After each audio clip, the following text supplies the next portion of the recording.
Ang Bungha ni John Lilipan. Aray! Aray! Ang sakit ng tiyan ko!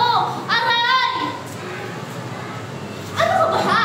Ang laki ka na! Nagdadalak pa rin ng parang bata!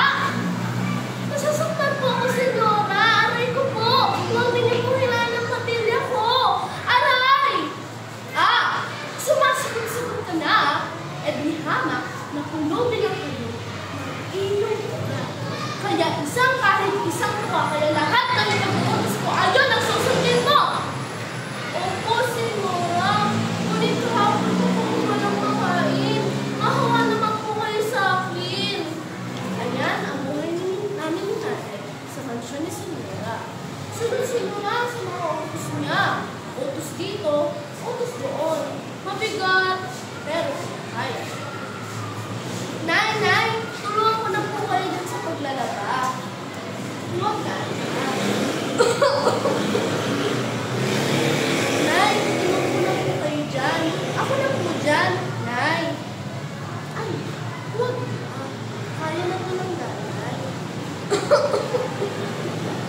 Doon ka na lang. Baka may pagpapos rin sa sunod at pagalitan ka na yung hindi mo nagawa ito. Ang tagal-tagal mo dyan ah! Kanina ka pa dyan! Halos 2 oras ka na nagdalaga! Ang kupat-kupat mo talaga! Senyora, tama na po! Nasasaktan na po ang ina ko! Tama na po! Aba, lalaban ka? Kasi malaki ka na? Hindi po! Ngunit sumusok na na yata kayo! Ah! Lalaban ko talaga ha? Hala sige!